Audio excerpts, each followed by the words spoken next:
Good morning. It's Dr. Simonds, Metabolics and Weight Loss. Ask Me Anything, Facebook Live. Was it the 14th? Yes, Monday the 14th. June the 14th. I'm excited to tell you, that those of you who continue to watch and those that are new, we've got a $25 Target gift card we're giving away today.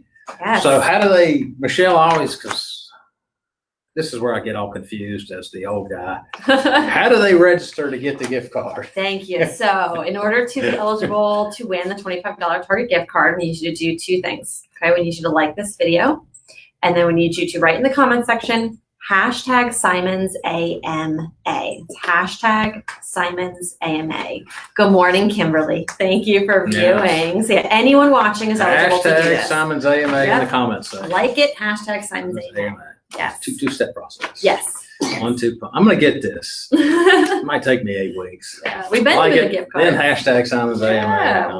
We will continue that. Yeah, we've been giving those away and had some very excited recipients of those. So. Yes, yes. So we're back after 4 weeks. Yeah. Because Memorial Holiday was 2 weeks ago. Yeah. So hopefully everyone's doing well.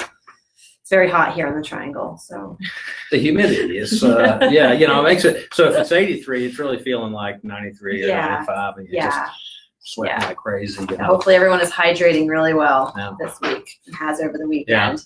Yeah. So this, for those of you who don't know, a lot of you apparently know who I am, as the producer tells me. I think everyone knows who Michelle is, but in case you don't, this is Michelle Kennedy. She is the nation's greatest obesity medicine nurse practitioner. That's very kind. Thank you. Yes, I am here in the Raleigh location, and that's where we are right now. So I work out of the Raleigh location, which is on Falls and Neuse Road, across from Lafayette Village, and next to Piper's Tavern in Raleigh. And then the Durham location, which both normal business hours this week, Durham location is near REI in the streets at South Point, across the street. And we are happy to schedule you if you haven't been in for a while, or if you're just ready for your monthly follow-up, give us a call. Again, normal hours all week. That's right. Yeah. That's exactly right. So we got some great questions. What do you think? Should we? Yeah, I guess we ought to delve into the questions. Sean from Durham, and wants to know about fiber on a keto diet, and can we recommend a good source? So first thing I say about that is, you know, fiber is a little bit like, you know, I think it's kind of a general term, and the evidence for fiber isn't as strong as I think people make it out to be. I like to substitute that word with vegetables. I agree. Okay. Eating vegetables, whether it's quote fiber or not, is like eating cardboard. It just doesn't absorb very quickly, and it takes a lot with it through your intestinal tract, so that everything moves pretty smooth. Okay, so I know that a colleague of mine who teaches a really low carbohydrate diet insists on his patients eating at least 4 cups of leafy greens a day, you know, and many doctors more than that. So that the first step to kind of getting your bowels right, which I think is the question here, is to eat more vegetables, right? And the ones I say really don't count, that you shouldn't be eating a lot of, are carrots, beets, and corn, because of the sugar content in there, and what they could potentially do to your insulin level, but everything else is good. Leafy greens are always safe, and the more of that you eat, you'll find that better things move. Yeah, I agree. I completely agree. Potatoes is also something that some people can tolerate, but on a ketogenic diet, typically we're going to avoid white potatoes, purple potatoes, sweet potatoes, things like that. But I say everything above the ground that's not corn, you're pretty much safe with. That's right. Yeah. And even the rainbow is good. Everything above the ground is not corn. And what do we also talk about magnesium. Oh, yes. Right. Yeah. Because, you know, this really makes a difference in terms of your bowels moving if you're on a keto diet, and if you're on a keto diet plus some diet medication, which makes it both can slow down the GI tract. And so constipation is a side effect that we hear a lot, whether it's from a dietary switch, and it could just be a dietary switch in general, but keto does kind of have a rap for people noticing a slowdown more so. But any dietary shift can have a bowel change. That's right. But medication that we use as well can really slow down the bowels. And that's where a lot of people will go to fiber and be doing things like the Metamucil or the powders. And we have to be careful with stuff like that because some of them have sweeteners in them to make them taste good, because fiber without, in the context of a food, you have all the taste and the flavor and the nutrients of the food. But when you take that out and make it a powder, it's pretty disgusting. So they're going to put a lot of flavoring and try to jazz it up. Yeah, they're going to jazz it up so it tastes good. So you do have to be very careful. Careful what's in the jazz.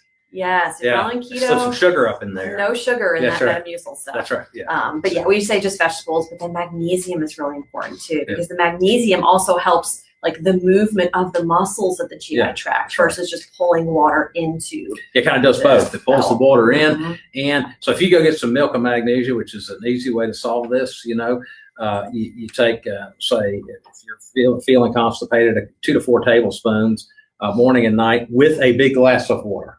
Yes. Each time. Yes. You want to draw that water straight into the bowels, get the bowels to contract, and it's simple and cheap, and for $2 or $3 a bottle, you're not going to go broke buying milk and magnesia. And look, when you stop doing it, there's no rebound constipation. So if you feel like you need it, it's fine. Go for it. Yeah.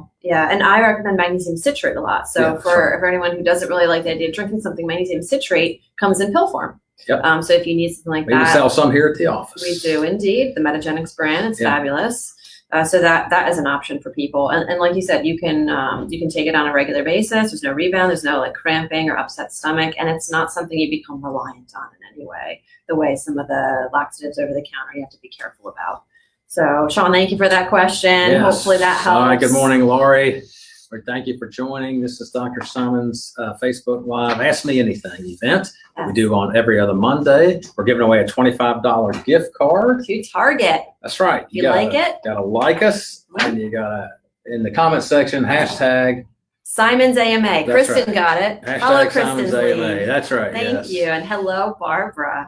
That's right. Dr. Simon's favorite patient is here. I know. Me and Barbara grew back a long ways. I finally figured out where Barbara heard about it. The person who told Barbara about me some time ago finally came. Somebody is a family member of one of our staff. Oh. And I never knew that. So anyway, Barbara, I figured out the whole connection last Thursday. Yeah. Okay. Oh, Kimberly. So, yeah, that's right. Is exercise needed for weight loss? Yes, you can absolutely ask questions on this forum. Yeah, Thank you, right. Kimberly. I think we've covered this before. Exercise has so many health benefits, right? Undeniable benefits for mood and sleep and stress and heart health, bone density. The list goes on and on and on. For weight loss itself, exercise is not quite as valuable as it is in weight maintenance. Right? Right. Would you agree? Correct. Yeah. It's very good for health. It probably helps a little bit with weight loss, but the great majority of your weight loss is coming from diet. It plays a bigger role in weight maintenance. Look, the health benefits though are great. So they really are. I do it. It doesn't even matter whether you're trying to lose weight. Let's say you're heavier and you haven't been successful at losing weight. You're wondering whether you should exercise. Look, some form of exercise will still improve your blood pressure. It'll still improve your blood sugar. It's going to improve all your emotional and mental and psychological stuff. It's going to help you sleep better. All this stuff matters. I did it this morning. I was on a time crunch at Peloton bike. I did a 20-minute ride along with just about 15 minutes of weightlifting. I had this favorite instructor on Peloton. Peloton's got all these instructors. And so I've fallen in love with this instructor that is not like somebody I think I ever would have picked, but she just grew on me. And So, I don't know if I mention it on here, whether she'll ever find out, even know who I am. But her name is Hannah Corbin. And her song lists are so good. And she just picks the right amount of intensity. She doesn't overdo it, but she doesn't underdo it. And so anyway, I never met Hannah Marie Corbin, but I like Hannah Marie Corbin. And I just select her for all my classes now. And I feel like she's going to get a following now because of this. We have a lot of I'm an official fan, Hannah. So if you're out there, I love your stuff. I think it's great. And anyway, you're just a rock star in my world. Yeah. Okay. And you don't need it. You don't need a Peloton. That's right. Yeah. Remember that. I have patients who do that as well. Yeah. And you don't also need to do anything that organized or with expensive equipment. You know, exercise can be just going for a walk after dinner with your family or with your dog, or I tell patients a lot, just sprinkle it into your day. Every time you go to the restroom, do 5 squats, right? Yeah. Park farther away in the parking lot. Yeah. All those little things actually do count and they add up. They make a big difference. So keep that in mind. If you can't carve out a block of time, just do teeny tiny bits throughout your day. And it really does add up. Yeah, but if you need help with the weight loss and the exercise alone isn't maybe cutting it, give us a call. Give us a call. We are here to help. We can help you. Good morning, Nancy. Thanks for joining us and being a part of Facebook Live. Let's take a question from Karen in Wake Forest. Can you tell me about the benefits of lipotropic injections? Good. We haven't actually touched on this, I feel like, in several AMAs. I think it's good to circle back around because a lot of people that like these. We're still giving a lot of these, so for sure. It gives an opportunity to say something here, Karen, that I think most patients ought to understand. The way that things work in the medical literature is there's about 99% garbage in there, okay? If people just write stuff up to get their names on it, but the quality of the evidence kind of stinks. And to make a really good trial of something, costs a lot of money, a tremendous amount of structure. It's hard to do it.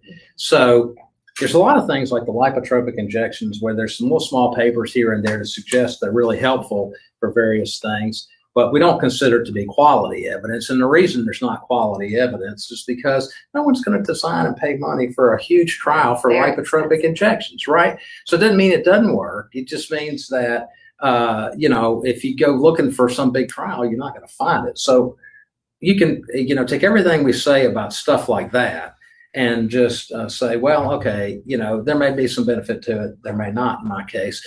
I can tell you they don't hurt anybody, but we have a ton of patients who really like them, including myself. Look, they're compounded B vitamins. Think about it. They're compounded B vitamins with some fat burners. It's all natural stuff, but you got to get a compounding pharmacist to make it up. And you give it as injections. Usually people do them about once a week. And I think you'll find the majority of people say, look, my energy level is great. I sleep better. My mood's better. Mm-hmm. They'll tell you they lose weight faster. Well, it's probably because they feel better. And when you feel better, you're more active. Yeah. It's probably why you lose weight faster. Yeah. So Michelle says, Kimberly says that Michelle gives the best vitamin B shots. And that's true. And you can come see her anytime. We're open here in the Raleigh office. Yeah, you don't need an appointment. Yeah, I give a lot of injections. Yes. And I myself have a bit of a phobia of receiving injections. So I definitely put that in place when I'm giving an injection. I try to be really, really mindful that a lot of people don't really like to have their skin pierced, just like I don't. But they really are not painful. They either go in the shoulders or the hips, into the muscle. They're quick and they act quick too. Usually within a few hours, definitely within the first 24 hours. Difference. People notice the difference. Really, I can tell a huge difference. And so just the way I feel. Yeah. So you'll see stuff out there. Hey, they lower your cholesterol and do it, and they may do that. Mm-hmm. Okay, they may do that, but like I said, you're not going to find some big randomized controlled trial in the medical literature proving that. Right. So a lot of that's just kind of anecdotal evidence, and so it may or may not work for you. I think the only way to really know about this stuff is give it a try. Right. Just give it a try. If it doesn't do anything for you, you'll know. Like Michelle says, you'll start to feel better within hours. Mm-hmm. And if it doesn't do anything for you, you'll know. You just won't feel any different. Okay, and then you don't keep doing it. Right. Yeah. Right. Exactly. So Caitlin has asked, can a strict keto diet have long-term negative effects? No. Caitlin. That's right. That's the simple answer. No. And if someone tells you different, they're just not. I mean, what do you think? What do you think are? The producer just handed us the no button. No. Is my last word. No.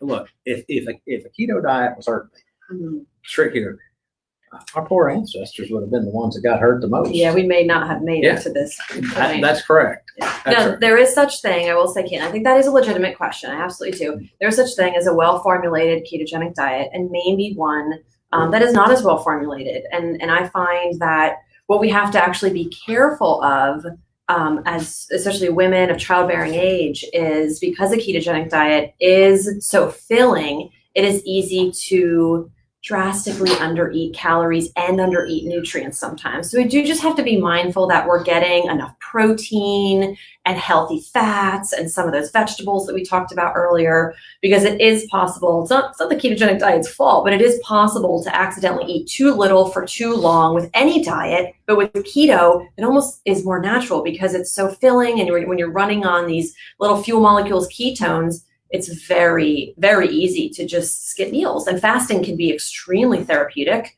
but in some instances, we just have to be a little bit more careful and mindful. But glad to hear you are relieved to hear that you can continue it long term. Absolutely, just like our ancestors did. Yeah, that's right. That's exactly the way they lived. So thank you for that question. This was the human condition forever until the last 100 years, and particularly the last 75 here in the United States. You know, I mean, the introduction of refined flour and refined sugar and those sorts of things. Ultra processed. Yeah, that's the historical aberration. Not, you know, eating animals and what comes from animals and what you grow in gardens was the historical norm. Yeah. Yeah. Pretty much. That's right. Yeah. Pretty much. So just a reminder, Target gift card, $25 will be one of yours as long as you like this video and type in the comments section, #SimonsAMA. That's right. Right. So let's Tamara. Yeah, move on. Tamara, do you recommend other ways to reduce inflammation other than a ketogenic diet? That's a great question. Yep. There definitely are ways. A ketogenic diet is very anti-inflammatory. It is. But even if you're not going to be doing a ketogenic diet, from a food standpoint, there are definitely less inflammatory, more inflammatory foods. Ultra processed, refined grains, and refined sugar. No one should be eating. It does not matter if you identify as a ketonian or a ketogenic dieter. It's awful. Don't eat that junky stuff. It's not good for anything. They are pro-inflammatory substances. Jinx. So, Michelle is exactly right. So even if you don't choose a keto diet, eat a natural diet. Yes, okay. Whole unprocessed foods. Correct. Mostly. That's right. So you gotta stay away from that stuff, because that stuff is just, you're eating the inflammation when you do that. Absolutely. So you're eating and drinking the inflammation. So now there's other things that can be natural anti-inflammatories too, that so like the omega-3 oils, for example. And certain types of naturally occurring oils. We sell some full spectrum CBD oil here, and one in particular we call Move, that has a cannabinoid in there called CBG, which those things are potent anti-inflammatories. And so nature produces these things for us to consume. And you could also have those sorts of things like turmeric, for example, is a good example. And these things are very, very helpful. We have another question coming in about what is inflammation and why is it bad? Well, just think, when you get poison ivy, that's a form of inflammation. Do you find skin? That's right. If you don't find that pleasant, I mean, if you find that pleasant, something's wrong with you. Okay, so just think now that taking place in organ systems in your body, right? It's not good. No, it's not good at all. Some inflammation, like if you twist your ankle and it swells up, that's a healing process, right? So it's kind of this like threshold, a little bit for healing and new growth. That's okay. We don't want no inflammation, but in the context that we're talking about, these inflammatory things that are happening are actually causing medical disease, right? Disease is dis-ease. It's a problem. There's something wrong. It could be with the heart, it could be with the liver, it could be with the gut, it could be with the brain. So the things that we mentioned are all really going to be a part of it. Plus just living a healthy lifestyle, like sleeping, managing your stress, laughing, like being in communities with people who you care about. These are all really important things too. You can't bottle it up and put it in a pill, but just living, the best version of your life that you can is going to be helpful to avoid things like disease and pro-inflammatory effects. So thank you for that question and the follow-up question. That was very good. So Jean from Raleigh is asking, what does it feel like to take phentermine? She's worried she won't be able to handle it. I think a lot of people are very curious about this who have never taken this medication or have taken a stimulant before. Yeah. So, I mean, you could answer this a lot of different ways.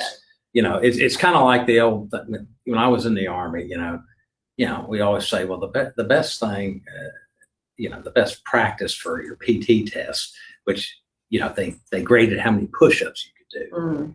The best thing to do to get ready for the push-up event was to do push-ups. Okay. You have to do push-ups. So, it's like the phentermine, I can sit here and talk about it, but it's almost like there's not an exact thing out there that's like it that I can. Right. It's kind of like the push-up, it just is the push-up. Right. Until you do some push-ups, then you know how push-ups feel.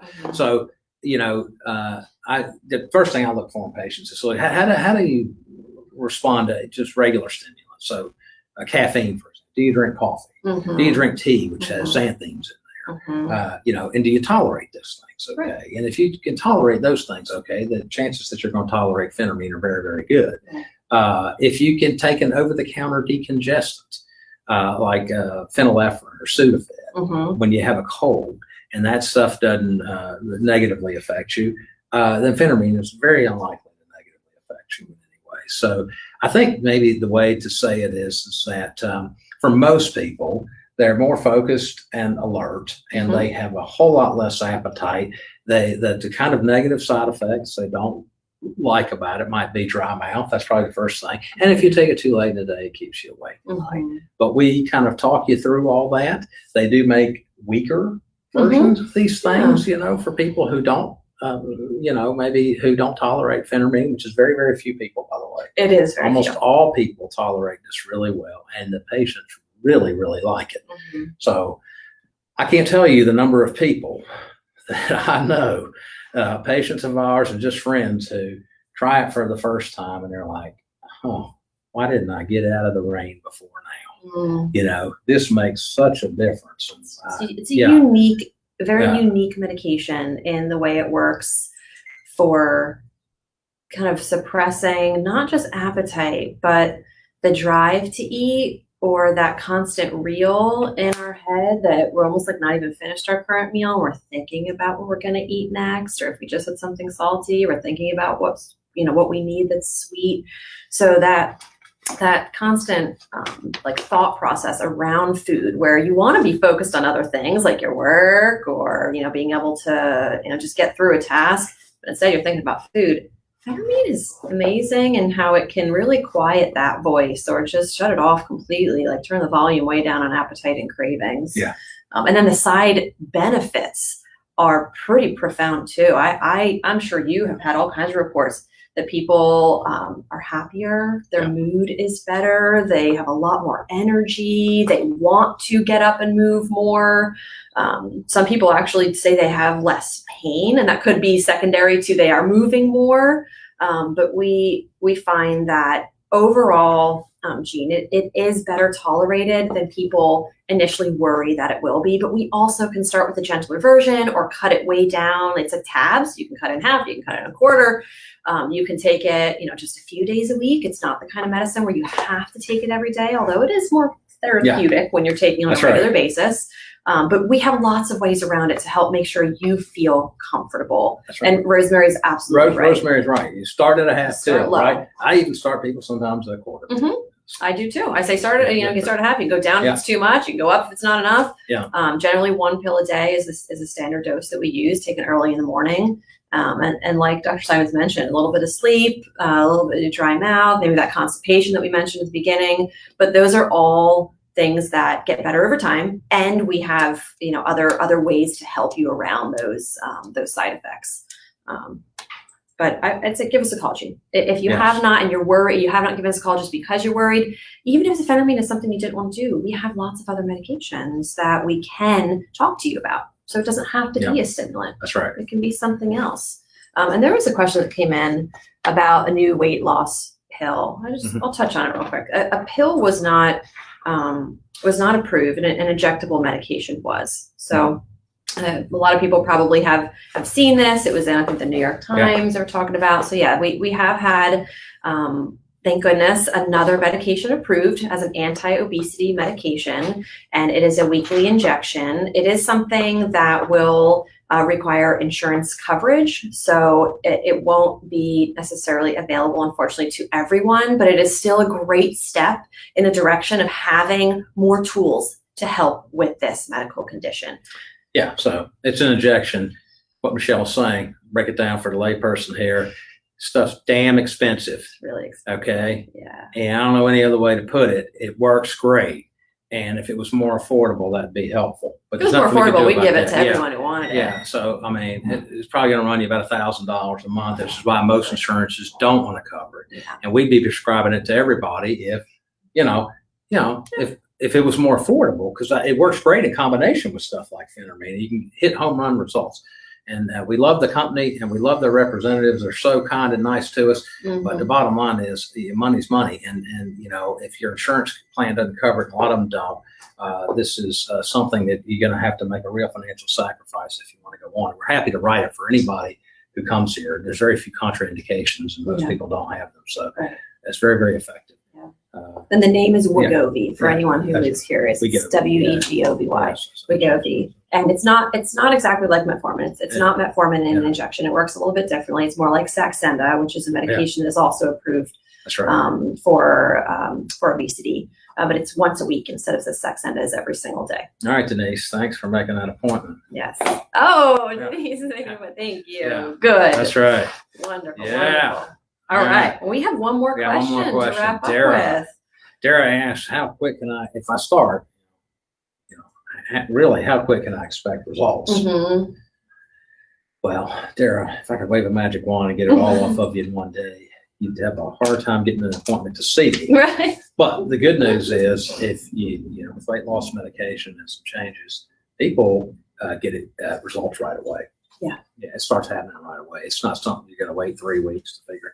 For most people, it's really going to start within that first week. You're going to several pounds. Mm-hmm. Yeah, and that's motivating, and you need that. And I tell people, don't be scared of the scale. Know what you once you come here and face us, and you know what the scale says. Go home and weigh on your own scale. Get that scale figure right, and start weighing in the morning. First thing when when you're coming out of bed, you don't need clothes on. You can use the bathroom. You hadn't had anything to eat or drink. There's not all these other things that add artificial weight to you. Is what I'm saying. And get on that scale, and you'll see it starts coming down quick. And that is enough to kind of keep you fired up and going forward. And a lot of people, they have this negative relationship with the scale, and that's not good. They don't want to, because they're worried about it going up. And once you start to see it come down, you're like, yes. Mm-hmm. And an important point is it will go up, right? Because that's weight loss. That's how weight loss works. We want it to be this linear, like, but it's more like a weird staircase or rolling hillside. There's going to be ups, and that's okay. That is absolutely part of the process. So don't be afraid of the scale, because it overall comes down and it's really motivating. So it looks like we have a winner. Yes. For that $25 Target gift card. Thank you for everyone who did the like and the hashtag. It looks like Lori Hoff Johnson. Yay! Lori, you are the winner. You are the Target gift card winner. Yeah. So we will message you. We'll reach out to you about getting that. Caitlin, thanks for your question. We'll hold this to another show. Denise, same for you as well. We'll be back on again in 2 weeks. Thanks everybody for attending. Yeah, thank you, and have a great week. Yeah.